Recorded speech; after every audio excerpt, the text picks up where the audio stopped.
Les hommes d'église méritent-ils encore notre confiance? Les hommes d'église sont-ils encore dignes de confiance dans un contexte où ces hommes d'église ont été parfois accusés à tort ou à raison? Nous avons pensé qu'il était important, qu'il était pertinent, qu'il était profond, que nous puissions avoir cette thématique. Quel est le niveau de confiance que nous devons encore accorder à cette catégorie de personnes au Cameroun, en Afrique et partout ailleurs dans le monde? Je commence par passer la parole à l'imam Cheikh Ali.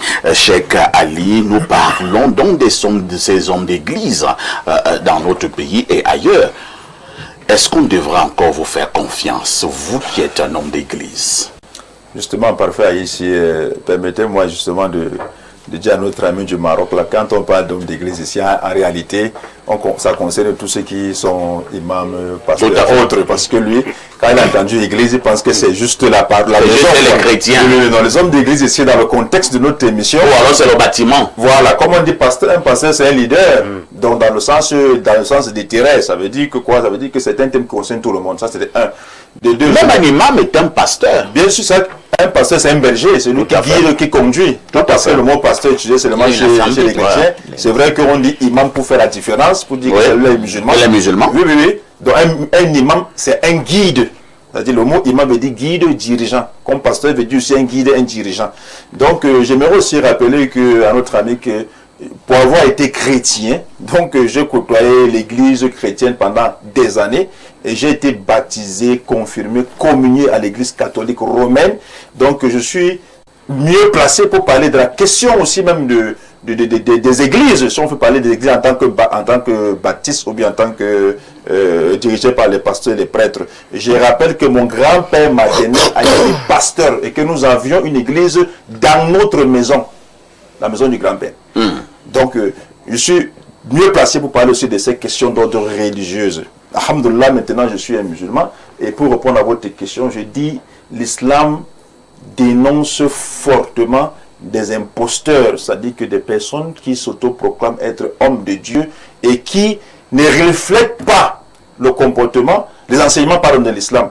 C'est pour ça que dans le Coran, Allah nous dit Ya ayyuhalladhina amanu lima taquluna ma la taf'alun. Oh, vous qui croyez, pourquoi dites-vous ce que vous ne faites pas? Car c'est une abomination auprès d'Allah que de dire ce que vous ne faites pas. Parce qu'effectivement, le discours souvent tenu par les dirigeants dans les mots, dans les églises est parfois différent de ce qu'on constate sur le terrain. C'est pour ça que Dieu nous dit, c'est une abomination de dire ce que, c'est une abomination auprès de Dieu de dire ce que vous ne faites pas.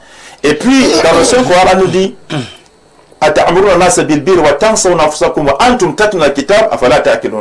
ordonnez-vous aux gens de faire du bien et vous oubliez vous-même de faire ce bien et vous, alors que vous lisez le livre, ne raisonnez-vous pas? Ça veut dire quoi? Ça veut dire que la question des hommes Dieu est souvent telle que le contraste qu'on remarque entre les enseignements, vous allez voir un homme de Dieu qui prêche ou qui enseigne. Mais celui qui est champion dans l'escroquerie, celui qui est champion dans la fornication, il arrache les femmes des gens.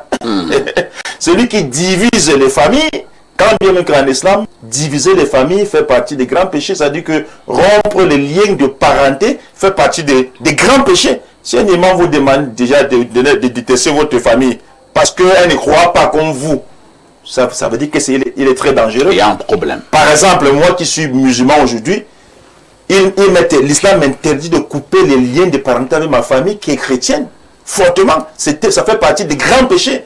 Mais vous allez voir des hommes de Dieu aujourd'hui qui vous disent que si ton père, ta mère, tes frères et tes soeurs ne pensent pas comme toi, ceux-là sont des diables, ceux-là sont des démons. Et créer comme ça la division, la dans des familles. Donc, pour un bien, on peut dire cela et nous allons revenir.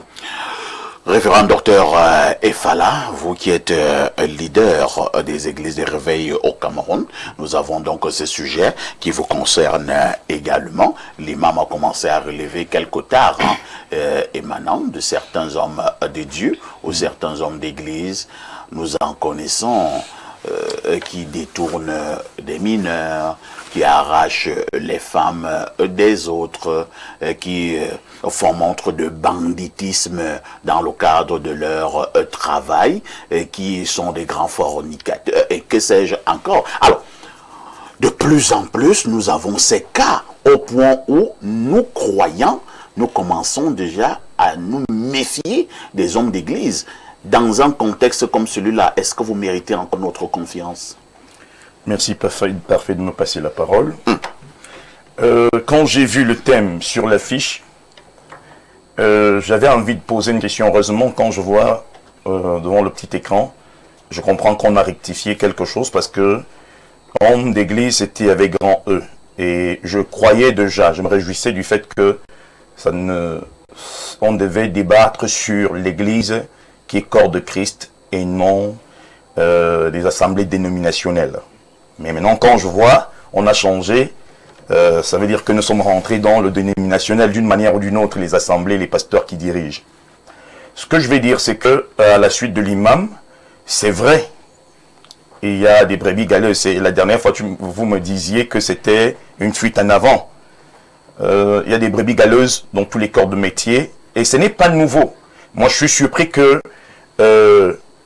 Monsieur Parfait ici dise que c'est maintenant que le découragement commence à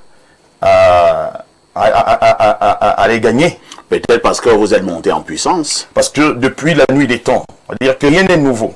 Nous pouvons voir l'apôtre Paul qui dénonçait déjà ce genre de choses. Nous pouvons voir, je vais lire quelques versets pour vous montrer. Je ne lis pas souvent beaucoup ici, mais je vais lire ici. Commençons d'abord par la parole de Jésus lui-même. Jésus dit, je vais commencer par l'apôtre Paul comme je l'ai dit. Donc acte 20, du verset 29 au verset 30. L'apôtre Paul dit, « Je sais qu'il s'introduira parmi vous, après mon départ, des loups ravisseurs, qui n'épargneront pas le troupeau, et qui s'élèvera au milieu de vous des hommes qui enseigneront des choses pernicieuses pour entraîner les disciples après eux. » Jésus même dit dans Matthieu 7 au verset 15, « Gardez-vous des faux prophètes. Ils viennent à vous en vêtements de brebis, mais au-dedans, ce sont des loups ravisseurs. » Ça veut dire que ce n'est pas une histoire qui a commencé aujourd'hui. C'est-à-dire que le mal existe depuis la nuit des temps. Et là où il y a les hommes, on trouve les hommes bons, on trouve les hommes mauvais, dans tous les corps de métier. Nous, l'imam disait tantôt qu'il y a des hommes de Dieu qui divisent. C'est vrai. Il y a des hommes de Dieu qui divisent des familles. Il y a des hommes de Dieu qui pillent. Il y a des hommes de Dieu qui escroquent, qui arnaquent. Il y a des hommes de Dieu qui mentent sur l'autel. Nous sommes d'accord. Mais est-ce que, parce que on nous a donné un jour un faux billet, ça veut pour autant dire que tous les billets soient faux ou bien sont faux? Non, je ne pense pas. Sinon, moi j'ai déjà été victime des faux billets jusqu'aujourd'hui. Je crois qu'il y a des vrais billets. Parce que si on dit on ne peut plus faire confiance aux hommes de Dieu, il y a un problème. Il faudrait que, moi je vais même plutôt dire aux chrétiens, aux croyants, déguiser leur discernement. Il s'agit du discernement. Parce que, en réalité, il y a toujours de véritables serviteurs de Dieu. C'est aux chrétiens d'avoir aux croyants, d'avoir le discernement. Docteur Fala, oui. Ça c'est trop facile de le dire comme ça. C'est aux chrétiens d'avoir le discernement. Nous savons que l'homme de Dieu, l'homme d'église, a déjà une caution d'un homme éthique, a déjà une caution d'un homme responsable, d'un homme en qui nous pouvons faire confiance. Vous voyez. Alors, lorsque je rencontre un pasteur à l'église, pourquoi je devrais encore mettre dans ma tête des doutes? Vous voyez que ça devient un peu compliqué, première chose. Deuxième chose, est-ce que ce n'est pas trop facile de vous justifier en disant que non, il y a des mauvaises personnes et des bonnes personnes dans tous les corps de métier? Vous avez des métiers un peu plus nobles parce que vous regardez notre esprit. J'ai failli dire que vous n'avez pas droit aux excuses. d'accord, je suis d'accord avec toi, parfait. On n'a pas droit aux excuses. Mais sauf que si on est chrétien, ça sous-entend que nous avons le Saint-Esprit. C'est-à-dire que qu'on soit chrétien ou serviteur de Dieu. Et si je suis chrétien, parce que si on n'a pas le Saint-Esprit, on n'appartient pas à Christ, ce que la Bible me dit. C'est-à-dire que celui qui a l'Esprit de Dieu est fils de Dieu. Et celui qui n'a pas l'Esprit de Dieu n'est pas fils de Dieu. Ça veut dire qu'à partir du moment où tu as l'Esprit de Dieu, tu dois avoir le discernement. Et Jésus nous dit, la Bible nous dit ici dans Jean 1 Jean, verset 4, chapitre 4, verset 1. La Bible dit, éprouvez les esprits. On dit à qui? C'est-à-dire que ne mettez pas foi en tout esprit, mais éprouvez-les. C'est la raison pour laquelle quand un chrétien est face à un leader, parce qu'il a le même Saint-Esprit que le leader a peut-être un peu plus de connaissances, parce qu'il est versé dans la parole de Dieu, mais ils ont le même Saint-Esprit. Vous allez chuter. Donc, moi je dis, c'est aux chrétiens, c'est aux croyants d'user de leur, d'utiliser, de mettre en exergue leur discernement. Très bien. Tot abonné, quel est votre regard, je présume profond, quelle est votre analyse, je présume pertinente, lorsque vous êtes face à la problématique de ce matin? Le thème suppose déjà qu'il y aurait eu un temps où les hommes d'église auraient été sérieux, ou alors auraient été dans la vérité. C'est ce que le thème présuppose. Moi, je prends les choses au niveau de la racine. L'église elle-même, que ce soit le corps de Jésus, ou alors, c'est-à-dire le christianisme, que ce soit l'islam, que ce soit le judaïsme, fondamentalement est un système mensonger. Ah bon? Un système mensonger, pourquoi? Parce que la Bible est un livre du mensonge. Et la Bible ment à plusieurs endroits. Ce sont des déclarations fortes. Hein? Bien sûr, ce sont mes études approfondies dans ce domaine dont je parle ex cathedra. La Bible est un livre du mensonge, premièrement, parce qu'on nous dit que les premiers hommes, c'est Adam et Ève, ce qui est faux. Donc, pendant que Dieu fabriqua Adam et Ève dans le jardin, les Égyptiens avaient déjà élaboré un calendrier qui datait de 236 ans avant la naissance d'Adam et Ève dans le jardin d'Éden. Donc, le calendrier égyptien est plus vieux qu'Adam et Ève. Deuxième mensonge, le système astronomique dévoilé dans la Bible, qui est un système bancal et qui n'a rien à voir avec la science objective. Ça, c'est le deuxième mensonge. Le troisième mensonge, c'est le personnage Jésus qu'on nous présente comme la lumière du monde, qui est calqué sur le modèle d'Osiris. C'est-à-dire la notion de salut, des fils de Dieu, de la mort, de la résurrection, de l'ascension, d'assis à la droite du Père, celui qui tient le livre. Tout ça, on retrouve ça dans les textes des pyramides, les textes des sarcophages et le livre de Sortir à la lumière, que les Africains ne connaissent pas. Donc, on nous a brandi un système de plagiat, de falsification et de mensonge pour nous dire c'est ça la parole de Dieu. Je parle de la Torah, de la Bible et du Coran. Donc, je ne vais pas trop aller dans ce sens parce que ce n'est pas l'objet de l'émission. Deuxièmement, c'est un livre de mensonges parce qu'on nous dit que qu'est-ce qui nous sauve? C'est la foi et la croyance. Mais dans la pensée africaine, on dit quoi? Quand tu ne connais pas, apprends. Ce qui nous sauve chez nous, c'est la connaissance. Et cette connaissance commence par l'observation de la nature, la connaissance de soi-même et la voie initiatique qui nous ouvre donc vers le monde invisible pour connaître la dimension métaphysique de l'univers et la dimension, la vraie nature de la vraie divinité qu'il faut adorer et notre essence divine enfouie en nous. Par contre, ces religions nous coupent de nous-mêmes, de la force intérieure, de la lumière divine qui dort, qui sommeille en nous pour nous connecter à l'extérieur. Ce qu'on appelle sortir de l'état d'autonomie vers l'état de dépendance. Les hommes d'église, les imams, les pasteurs, tous ces gens qui font la promotion de l'aliénation des masses, parce que la religion, les faits religions, sont venus nous déconnecter de la vraie connaissance, de la connaissance du vrai Dieu. Au point où aujourd'hui, quand l'enfant naît, il est vulnérable. Pourquoi? Parce que l'on ne le blinde pas. On l'amène à l'église pour le baptême. Alors il peut être objet de toute attaque. Facilement, il est la proie. Les enfants sont devenus des proies aujourd'hui parce qu'on a négligé les codes traditionnels basés sur la connaissance. Quand on parle des événements comme la dot, les rites funéraires, combien de défunts sont aujourd'hui devenus des errants qui mangent dans les poubelles partout là? Pour ceux qui ont les yeux ouverts, tous ces gens qui ont été enterrés, où on n'a pas respecté le vrai code des rites funéraires, où c'est les pasteurs, les prêtres, les imams qui sont venus faire leur simagri, qu'est-ce qui se passe? Ces âmes commencent à errer partout. J'ai des exemples dans ma propre famille. Toi, tu les vois? Bien sûr. Bien sûr. Vous avez les yeux ouverts. Bien sûr. Est-ce que je parle comme quelqu'un qui croit? Donc vous voyez les fantômes. Je ne suis pas incroyable. Vous voyez les fantômes. Voilà. Bien sûr. Et ça, ça ne date pas d'aujourd'hui. Vous causez avec eux? Mais bien sûr, puisque... Ben, mon frère, la séance de rites funéraires... Vous avez souvent quel genre de causerie? Oui, mais je dialogue avec mes ancêtres. S'il y a des vœux... Tu les vois physiquement? Bien sûr, ils peuvent apparaître dans les rêves, je les vois. Pas dans les rêves où je subis le rêve. Dans le rêve où je suis conscient et où je vais aller. Voilà, il faut comprendre ça. C'est-à-dire que quand je dors, je décide d'aller où je vais aller. Je ne subis pas le rêve. Bon, maintenant, au niveau de la présence des ancêtres, pendant que je suis éveillé, je suis capable d'entrer directement en connexion avec mes ancêtres et je sais reconnaître la présence d'un esprit. Est-ce qu'ils mangent?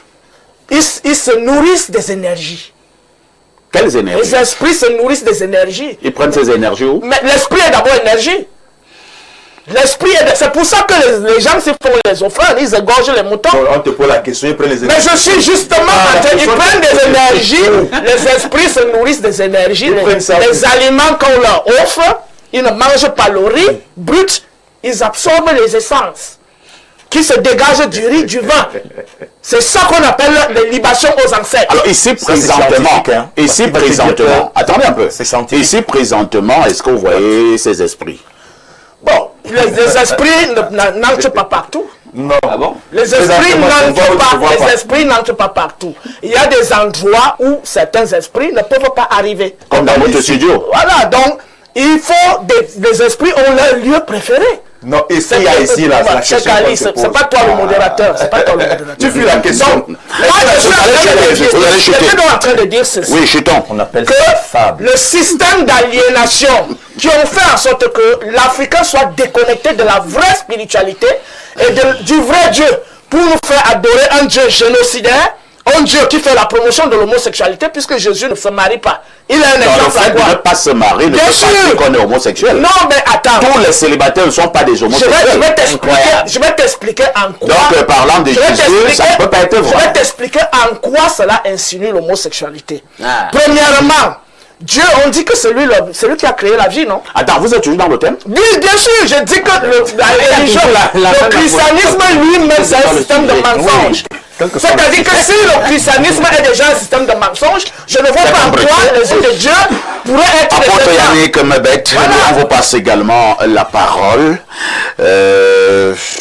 Nous sommes unanimes sur ce plateau qu'il y a donc des hommes d'église qui brillent par des comportements répréhensibles. Est-ce que à un moment donné, ça ne peut pas attaquer la foi des croyants que nous sommes? Bon, si vous me permettez, avec vos permissions, bien évidemment, je vais un peu relever quelques équivoques à ce qu'a dit mon confrère Toth. Alors, Toth dit que quand la Bible parle d'Adam et Ève, que c'est un mensonge. Alors, ça, j'aimerais d'abord rappeler à Toth que sur le plan génétique, actuellement, il y a ce qu'on appelle Ève mitochondriale, c'est-à-dire qui est, n'est-ce pas, la femme à partir de laquelle toutes les autres femmes sortent, sur le plan génétique. Et il y a également Adam, qui est l'Adam chromosomique, Y. Et qui est celui par lequel tous les hommes actuels, n'est-ce pas, descendent. Ça, c'est sur le plan scientifique. Donc, on se refait à quoi? Pas forcément à la Bible, mais il est d'accord, en fait, il est d'accord sur le plan, n'est-ce pas, de la science, que tous les hommes sortent, n'est-ce pas, d'un homme et d'une femme. Ça, c'est sur le plan scientifique. Donc, ça, c'est ce que je pouvais dire. Maintenant, lorsqu'il parle, par exemple, de comment, n'est-ce pas, la spiritualité africaine... c'est la connaissance. Voilà. Alors que chez vous, c'est la croyance. Voilà, que c'est la croyance. Chez eux, c'est la connaissance, c'est la croyance. Or, nous, chrétiens, quand nous parlons de croyance, nous ne parlons pas de ce que nous ne connaissons pas. La croyance, d'abord, suppose la connaissance, ensuite une expérience. Oui. Quand nous parlons, n'est-ce pas, de la croyance, la croyance suppose d'abord la connaissance. Hein? C'est pourquoi Jésus dit, vous adorez ce que vous ne connaissez pas. Hein? Pourquoi? Parce que quand tu veux adorer une chose, il faut d'abord connaître. Et celui qui nous amène à connaître, c'est Dieu qui se révèle à nous. Il permet que nous puissions le connaître, n'est-ce pas, dans ses méandres. C'est pourquoi il dit là, vous connaissez la vérité et la vérité vous affranchira. Apôtre Yannick, et quelle est l'importance que vous mettez sur ce qu'on appelle dogme dans vos églises? Non, là maintenant le dogme dépend de certains hommes, donc de certains hommes qui ont infiltré, n'est-ce pas, leur propre pensée. Mais ça n'enlève en rien, n'est-ce pas, dans le Quand nous parlons de dogme, est-ce que nous sommes encore dans la connaissance? Non. On n'est pas sur le plan de la connaissance. Là, ce sont des hommes. Il y a des hommes, personnellement, qui viennent infiltrer, n'est-ce pas, certains enseignements. Et c'est comme mon cher collègue l'a souligné tout à l'heure. Voilà, et Fala l'a souligné tout à l'heure. Paul dit clairement qu'il y aura, n'est-ce pas, des brebis galeuses, il y aura des loups ravisseurs qui introduiront des sectes pernicieuses, hein, qui viendront pour dépouiller les brebis. Et il demande de faire, en fait, de prendre garde, de faire très attention. Alors pour revenir maintenant, répondons voilà, à ma question posée. Voilà, pour revenir donc à votre question. En fonction de tout ce que nous vivons aujourd'hui, je vais d'abord dire, on parle là de hommes d'église. Si nous parlons de homme d'église, ça veut dire que nous parlons d'homme de Dieu. Alors, qu'est-ce qu'un homme de Dieu sur le plan biblique? Un homme de Dieu sur le plan biblique, est-ce que c'est un homme qui porte une soutane avec un col pastoral? Ou alors, c'est un homme qui a une veste avec un col pastoral? Ou alors, n'est-ce pas, c'est celui qui est envoyé de Dieu? Dans la Bible, dans Jean chapitre 3, le verset 33, il est dit, celui que Dieu envoie dit les paroles de Dieu, car Dieu ne donne pas l'esprit avec une certaine mesure. Ça veut dire que quoi? Ça veut dire que quand Dieu manifeste un messager, mandate un messager, il lui donne un message. Et c'est à travers ce message qu'on va le reconnaître. Et dans ce message, il y a également des œuvres qu'il manifeste. Donc il y a son message, il y a les œuvres qu'il manifeste, on peut le reconnaître. Paul, par exemple, dit que lorsqu'il a été envoyé, il n'a pas cherché à escroquer le peuple. Il dit que son message ne reposait pas ni sur l'erreur, ni sur des motifs impurs. Quand il a travaillé au milieu des enfants de Dieu, il dit qu'il était au milieu d'eux comme un père qui prend soin, n'est-ce pas, de ses enfants. Et il dit qu'il a travaillé lui-même de ses propres mains pour n'être en charge à personne. Donc on voit comment il marchait. Jésus lui-même, on voit que Jésus n'a pas escroqué quelqu'un, il n'a escroqué personne, il n'a pas sorti la femme d'autrui, tout comme les apôtres de Christ. Alors c'est par là qu'on peut reconnaître un homme de Dieu, par son message et par ses œuvres. Donc pour qu'il n'y ait pas d'amalgame, il faut simplement dire que celui que Dieu envoie, il a une certaine manière, il a une certaine morale qui le détermine. Est-ce que vous comprenez? Moi, par exemple, j'aime souvent à le dire. Ça fait peut-être, je suis pasteur, ça fait déjà 14 à 15 ans aujourd'hui. J'aime souvent me placer à la place publique ou même quand je prêche et je dis, ici, voici les fidèles. Il y a des femmes ici. Il y a des femmes des uns et des autres ici. Si une femme sait déjà ici que j'ai déjà couché avec elle, elle peut venir se passer ici et témoigner. Et tu penses vraiment qu'à l'église, une femme va se lever? Je dis que voilà, je suis ici devant la télé, j'ai des fidèles qui m'écoutent. J'ai des gens. Si j'ai déjà fait du tort, escroqué l'argent, parce qu'il ne faut pas seulement parler, il faut parler par l'exemple. Si j'ai déjà escroqué, ça fait au moins 15 ans que je suis pasteur. Si j'ai déjà escroqué à quelqu'un, ou je ne sais pas quoi, la personne peut écrire tout à l'heure, ou appeler et dire, ce pasteur c'est m'a escroqué. J'entre dans les familles, monsieur parfait, je travaille. Nous partons faire du travail de délivrance, apporter du salut, apporter plein de choses à des familles. Nous travaillons. Pas des dérives. C'est par là qu'on reconnaît un homme de Dieu. Donc j'aime à le dire, hein, si quelqu'un a quelque chose, si une femme, j'ai déjà abusé d'une femme, elle peut écrire et appeler ici. Est-ce que vous comprenez? Vous voulez dire que depuis 15 ans, aucune femme ne vous a attiré au niveau de votre église? Non, parmi les fidèles. Non, ça ne veut pas dire qu'il n'y a pas de tentation. Ah, d'accord. Il y a des tentations. Et vous résistez toujours? Mais c'est ça, donc, c'est ça le rôle de cet esprit. Qui tente l'autre? Non, c'est le diable. Le diable va susciter même des personnes. Hein. Il va susciter des femmes. Est-ce que vous comprenez? Mon apôtre, mon apôtre, ce n'est pas forcément toujours le diable. La chair que nous portons est sujet à la faiblesse. Elle est faible. Oui, mais l'esprit est disposé. Exactement. Et qui manifeste ça. Quand l'apôtre le dit, je le dis devant Dieu, depuis que je me suis marié, j'ai 16 ans de mariage. Je n'ai jamais connu une autre femme que ma femme. Parce que vous êtes à la télé? Non, ce n'est pas question de télé. Je le dis devant Dieu, je ne dis pas devant le message peut arriver tout à l'heure. Jamais. À mon vision. Je n'ai jamais connu une autre femme que ma femme. Depuis 16 ans? Depuis 16 ans. Et avant même, parce que j'ai fait 7 ans sans connaître une femme. Je n'étais pas encore marié. Et pourquoi? Parce que La Bible me l'interdit. On appelle ça la fornication. Vous êtes sûr que sur le plan physiologique, ça donnait? Oui, ça donne. Le problème, c'est que, le problème, c'est que la science a des limites. On va te dire que si tu ne limites pas, tu vas faire Alain Bourg de Colossi à moi. Il n'est pas là pour le décor. Ouais, je vais me pas chuter. Non, vous allez chuter prochainement. Alain Bourg, nous parlons des hommes d'église ce matin et nous voulons savoir si ces gens sont encore dignes de confiance au regard des plaintes sur le terrain. La philosophie m'a enseigné que le moi est haïssable. Donc, je ne suis pas là pour parler de moi. Je vais traiter du sujet. Tout à fait. J'ai une difficulté avec ce sujet quand on parle d'homme d'église. L'entité église ici, qu'est-ce qu'elle représente? Est-ce que c'est les dénominations religieuses, les organisations religieuses, ou alors on parle ici du corps spirituel? Non, c'est clair, hein? Nous parlons des pasteurs, nous parlons des prêtres, nous parlons des imams. J'en viens. C'est eux que nous appelons ici hommes d'église. Ce sont des organisations. J'en viens. Pour te dire que quoi? La Bible dit que Dieu seul connaît les siens. Donc, lorsqu'on parle maintenant, on spiritualise pour parler de l'église, Dieu seul est à même de dire, voici celui qui est à moi, voici mon fidèle. Maintenant, si on parle des dénominations, des organisations religieuses avec leurs employés, ça devient tout autre chose et ton questionnement au travers de ce sujet a toute sa place.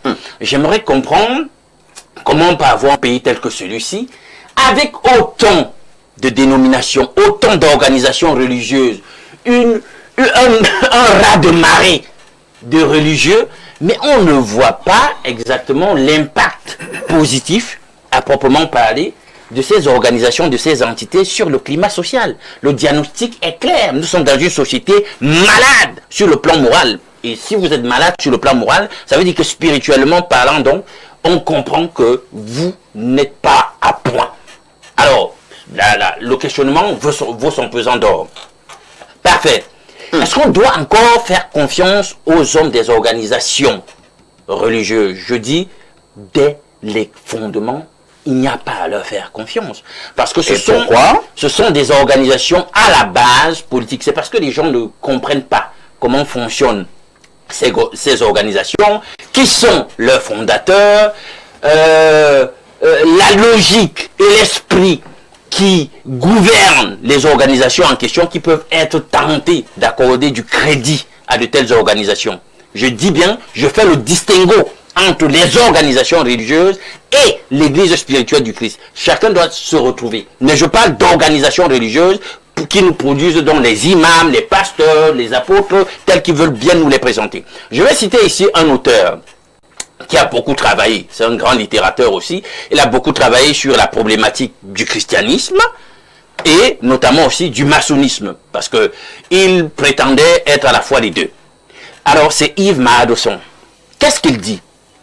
Il dit, tous ces ismes-là que nous connaissons, le catholicisme, le presbytéranisme, le luthéranisme, le jéhovaïsme, l'adventisme, tous les ismes que tu connais dans la structure globale des dénominations, il dit que ce sont des prénoms, des prête-noms pour un seul nom, maçonnerie.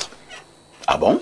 Et j'ai fait d'autres lectures pour me rendre compte que exactement les gens, le problème c'est qu'ils ne connaissent pas la véritable origine même de leur dénomination, les allégeances de leurs leaders. Parfait, effectivement, tous les mouvements religieux en question ont une trame kabbalistique. Il faut qu'on le comprenne. Ne restez pas là parce qu'on vous vend ces illusions de...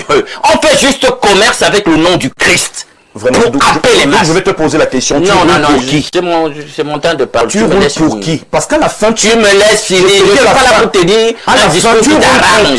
Dis-moi exactement. Pas là tu ne peux pas faire une chose. Je ne suis pas là pour tenir le discours qui t'arrange, monsieur. Je ne t'ai pas coupé, tu me laisses. Le mot chrétien vient de la Bible. Et si on a dit christianisme, tu dis que on a dit que tous les ismes. Le christianisme, c'est la doctrine de l'empire. D'accord? C'est l'impérialisme qui fait commerce avec le nom du Christ pour servir. Non. Je distingue, je suis bien. Je distingue le christianisme de la foi. La chrétienté. C'est la chrétienté. Est-ce que c'est mon temps de parole? Je vais faire le désordre quand vous parliez là, monsieur. Vous ne pourriez ne pas être d'accord avec moi. Non, tu es dangereux, donc. chinouillement. Vous allez écouter cette vérité que vous ne voulez pas écouter. C'est très dangereux. Instruis-toi, sors de tes... Enlève tes œillères là, d'accord? Je défends la foi du Christ. Elle est biblique, rien d'autre, d'accord? Je ne défends pas des organisations dont vous ne savez rien. C'est ça votre problème. Vous ne savez rien de ces organisations. Si je me mets à prendre les principaux leaders de chacun de vos mouvements, Si vous avez écouté ce que je dis au départ, alors on va vous choquer. On va répéter le temps de parole des gens. Un mouvement. C'est mon temps de parole. C'est mon temps de parole. Je dis que c'est mon temps de parole. Maintenant, vous voulez pour qui? D'ailleurs, la Bible nous le dit clairement. Parfait.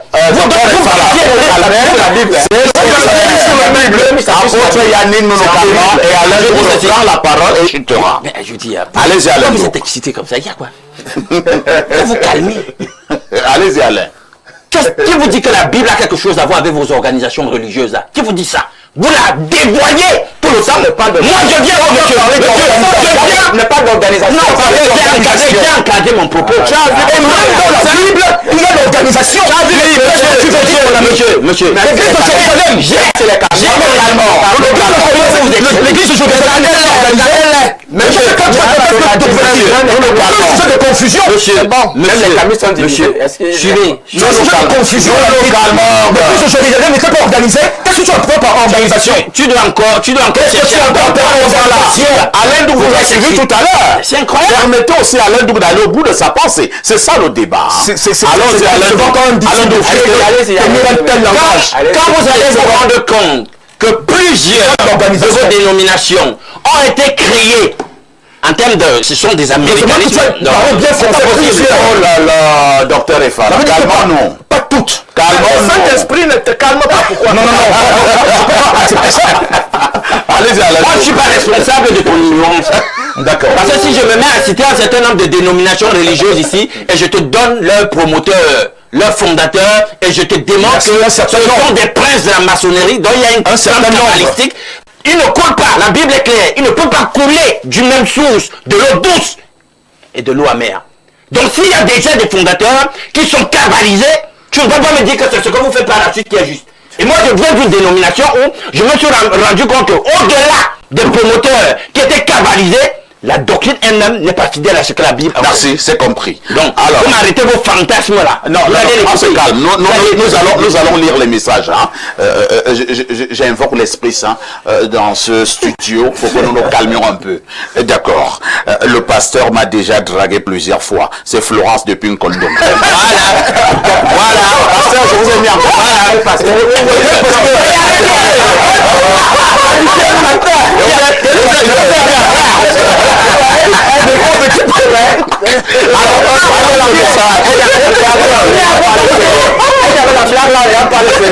À notre message. Bonjour à tous sur le plateau.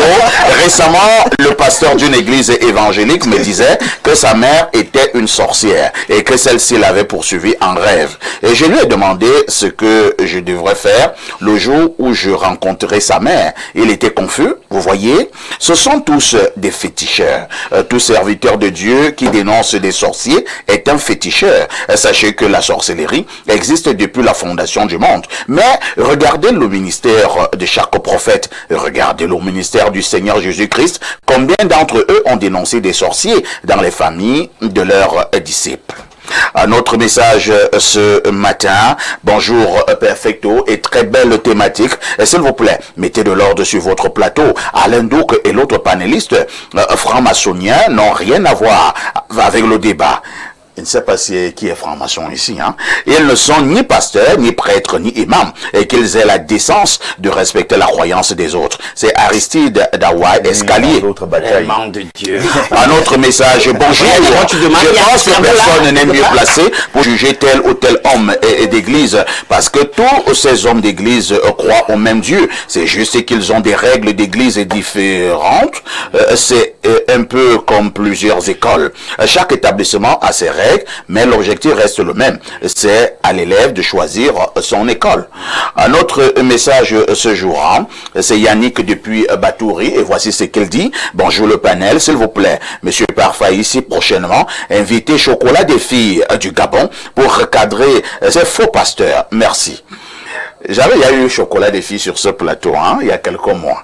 Un autre message ce matin, c'est un message qui nous vient du plus 33, c'est la France. Salut le panel. L'incohérence de Toth mérite une médaille olympique.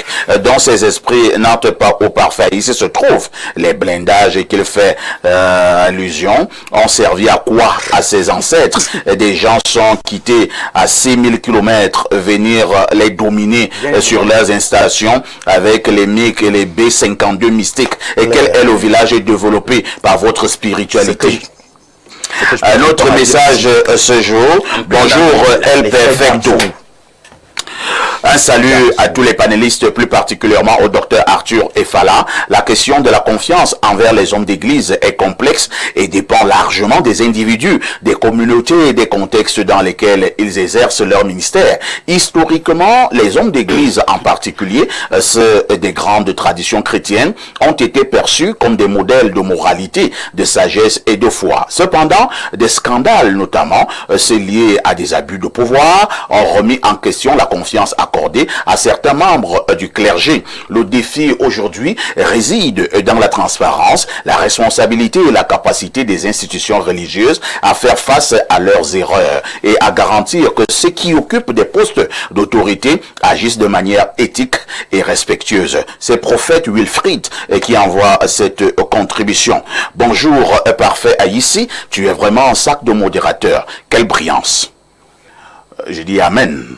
Bonjour, le monstre joueur dans le championnat de la modération. J'aurais une question pour Monsieur Toth. Comment explique-t-il les nombreux témoignages de ces chrétiens qui prient selon lui un faux Dieu? Parce que moi, j'ai vu plusieurs cas des personnes qui témoignent des bontés de ces dieux qu'il dit être faux. Si quelque chose n'existe pas, il n'agit pas. Le contraire n'aurait aucun sens. Je repasse la parole à l'imam Cheikh Ali. Imam Cheikh Ali, nous n'arrivons pas à nous entendre sur ce plateau. Nous avons notre ami Alain Douk qui pense que ces organisations, il n'y a rien de sérieux. Et il veut qu'on fasse un distinguo entre la Bible et ce qui est pratiqué dans ces organisations. De manière générale, il pense que ces gens ne sont plus vrais. Ou alors ne sont pas vrais. Bon, moi je pense que Alain Douk est un peu dans la confusion. On parle de l'individu en tant que responsable d'une communauté ou d'une société. La bâtisse, église ou mosquée, ce sont des bâtiments. On parle de l'individu, le responsable. Et qu'est-ce que je n'ai pas compris? Quant à savoir l'origine de toutes ces religions, ça c'est une autre question. Quelle est l'origine du christianisme ou de tels? Qui sont les leaders? C'est une autre question. L'individu, le leader en tant que responsable, doit-on lui faire confiance? Chez nous en islam, dès qu'un imam fait le travail de charlatan, de devin, de voyant, d'abord il a apostasié l'islam, on ne lui fait jamais confiance. Parce que le charlatanisme ou la voyance, la divination, tout ça, c'est haram, c'est interdit dans l'islam. Malheureusement, il y a des imams qui sont des charlatans, malheureusement, qui enseignent le Coran, qui enseignent l'islam, mais qui pratiquent de la voyance. Avec des théories. En quoi la voyance est une mauvaise chose? Parce que la voyance fait partie de... C'est-à-dire, la voyance, c'est en fait quoi? Chercher des informations dans ce qui est réservé spécialement à Allah subhanahu wa ta'ala. Et la plupart sont des grands menteurs qui jouent sur la psychologie de leurs patients. Oui, la plupart travaillent avec ce qu'on appelle les djinns. Les djinns ici, ce sont des esprits parmi lesquels il y a les démons, des djinns maléfiques. La plupart des charlatans travaillent, convoquent l'aide des esprits maléfiques pour les aider dans leur travail. Or, en islam, tous nos besoins doivent être renvoyés vers Allah subhanahu wa ta'ala et dans la mesure du possible. Au niveau de l'islam, vous ne convoquez aucun esprit quand vous travaillez? C'est interdit. C'est strictement interdit dans l'islam. Bon, quand vous convoquez Mohamed... Non, Mohamed, on ne convoque pas Mohamed. Il n'y a aucun texte. Il n'y a aucun texte ni dans le Coran, dans les hadiths. C'est interdit. Si qui représente l'islam? Non, le prophète Mohamed, on le suit. Dans les enseignements qu'il a reçus, on le suit. Mais il est mort depuis. On peut dire qu'il est devenu un esprit. Non, s'il nous a dit non. S'il nous a dit voilà comment vous... Pourquoi vous l'appelez encore? C'est peut-être parce que vous pensez qu'il y a une puissance à Mohamed. Non, on ne l'appelle pas. Est-ce que vous avez une preuve qu'on l'appelle? Dans votre islam, vous ne faites pas allusion à Mohamed? On demande à Allah de prier sur lui, de lui accorder ses bénédictions. Mais jamais un musulman ne va dire lorsqu'il a un problème, oh Mohamed, je n'ai pas de travail, demande de travail, ça c'est interdit. Oh Mohammed, je suis... Quelle est la place de Mohamed dans... Il est un guide, c'est un leader, il n'est pas Dieu. Et alors?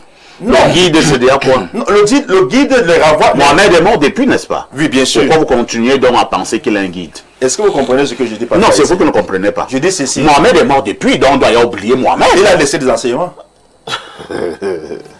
Il y a une différence entre suivre quelqu'un et adorer À chaque quelqu'un. fois que moi je suis même vos prières, Oui. je vais vous parler de Mohamed. Permettez-moi, Papa, ici. Oui. Quand vous suivez qu'on dit quoi? Mais vous l'appelez? Non, justement, c'est pour ça que je vous pose la question. Je vous informe donc que c'est un guide, c'est-à-dire il est l'envoyé de Dieu, mais il ne remplace pas Dieu. Il nous a enseigné par là, il a dit sol les camarades, sol. On va chuter. Quand vous m'avez vu prier, on le suit, mais on ne l'adore pas. C'est pour ça que nous disons ceci. Dans l'islam, dès que vous voyez un imam qui est charlatan, il n'est pas digne de confiance. Si vous voyez déjà un imam qui sort avec des femmes d'autrui, un imam qui appelle à la division, à la haine, comprenez que cela n'est pas digne de confiance. C'est compris. Et je chute par rapport au contexte. Si vous voyez un imam qui appelle à la guerre, qui appelle à instaurer l'islam par la force et par les armes, cela n'est pas digne de confiance. Nous voyons ça dans beaucoup d'États. Justement, c'est pour ça que je Nous voyons ça dans beaucoup d'États. On pourrait même penser par moment qu'il y a de l'extrémisme. C'est pour ça qu'il dit qu'un pareil imam n'est pas digne de confiance parce que l'islam nous dit la ikraha fi din, il n'y a aucune contrainte dans la religion. Merci, hein. Docteur Révérend Efala, à un moment donné, est-ce qu'il ne faut pas nettoyer dans votre maison d'hommes d'église? Naturellement, il faut un nettoyage. Si je le dis le contraire, je ne serai pas vrai. Mais avant de développer, Sachez que nous n'avons plus beaucoup de temps, vous avez exactement une minute. Je voulais juste dire que je suis un peu étonné, intrigué quand mon frère Douk parle que toutes les organisations, l'église même, que ce soit l'église de Jérusalem, nous avons vu une organisation. C'est la raison pour laquelle dans Acte 6, la Bible dit que tous persévéraient en un même lieu. Et il y avait des dirigeants spirituels.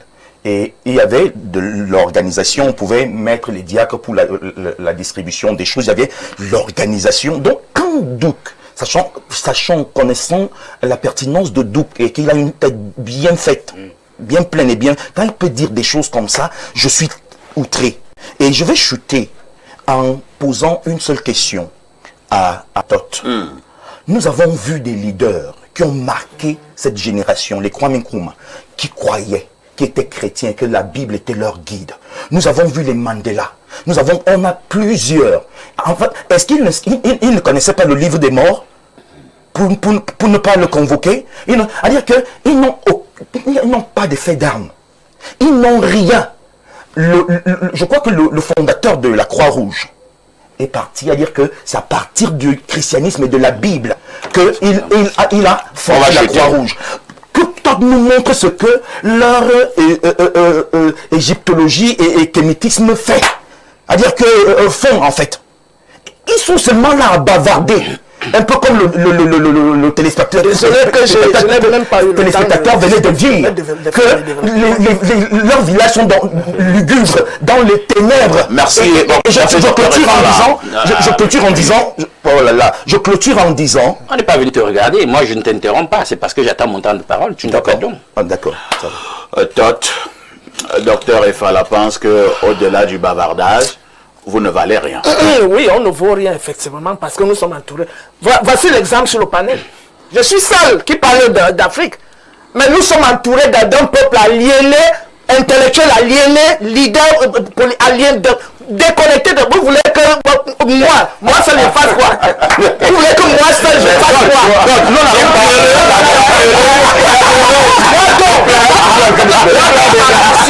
Attendez d'abord.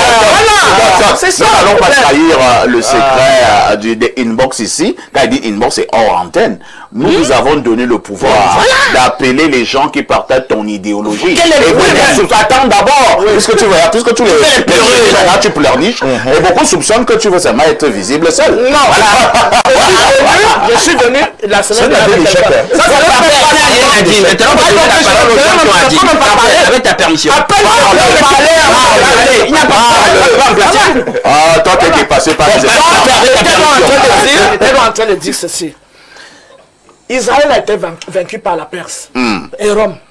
malgré leur Yahweh, ils ont été vaincus, non? Les gens qui disent que nos ancêtres ont été vaincus, Israël a-t-il été vaincu ou pas? Jusqu'à présent, tout récemment, les missiles, qu'est-ce que Yahweh a fait pour contrer les missiles iraniens qui tombaient sur la tête des Israélites? Rien du tout. Donc si on entre dans cette bulle, nous tous on peut le dire. Mais je veux dire que chuter, non, il n'y a plus l'église, ces églises et ces religions sont venues diviser nos familles. La logique de solidarité qui régnait auprès de nos villages, de nos familles n'existe plus.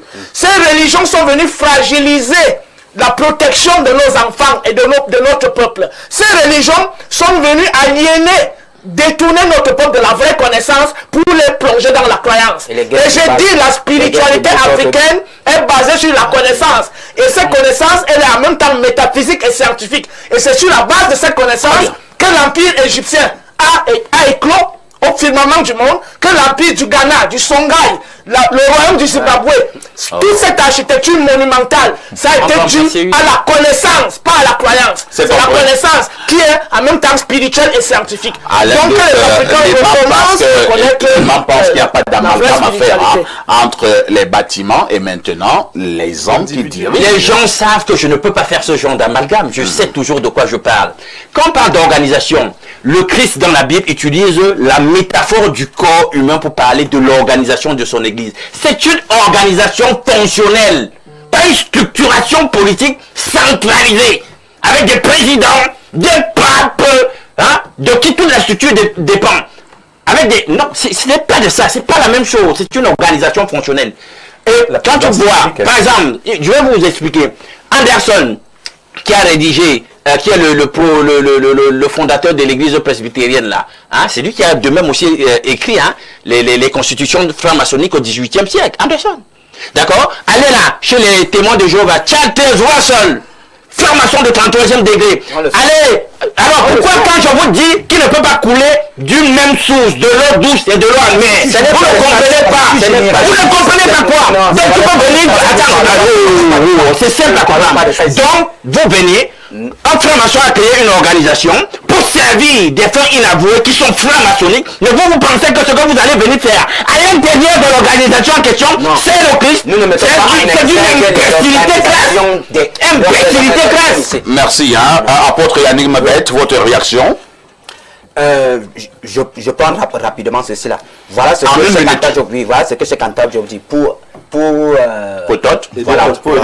il est dit ici. Tout Africain sérieux qui veut être efficace dans son pays à l'heure actuelle évitera de se livrer à des critiques religieuses. Cheikh Anta Diop, nation née. Oui, donc comme il a le chef intellectuel de lui. Donc vous décidez de faire. Non, moi Anta Diop c'est votre messie. Mais vous critiquez notre vous le considérez comme étant votre messie. Il était musulman. Il n'est pas mon messie. Non, vous le considérez comme votre messie. Il n'a jamais critiqué nos pratiques. Nous aussi on doit critiquer votre satanisme. C'est le miroir. La cosmogonie même égyptienne. Vous parlez de quoi? Il y a tellement des abominations. Quelle abomination? Qu'est-ce que tu en sais sur la cosmogonie? Il y a tellement des abominations. On parler ici. Le Dieu race massive. Race massive. Pour engendrer. Race massive pour engendrer. Tu ne connais rien. Race massive. S'il vous plaît. Il y a la parole. Quelle parole? Yannick, vous dites n'importe quoi. Je suis en train de dire qu'il y a des dérives chez les catholiques. Tu ne connais rien. Quelle dérive? Hérodote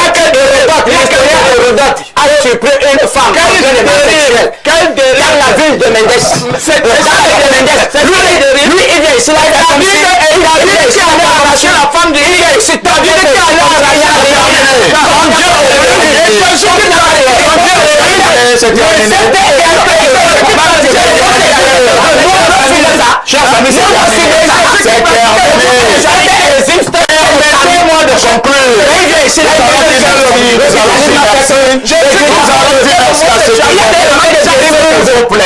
S'il vous plaît, quand on débute je suis pratiquant l'homosexualité, on n'est pas d'accord. Quand Jésus est la rediffusion de cette émission, c'est tous les soirs de 22h30 avec tout ceci.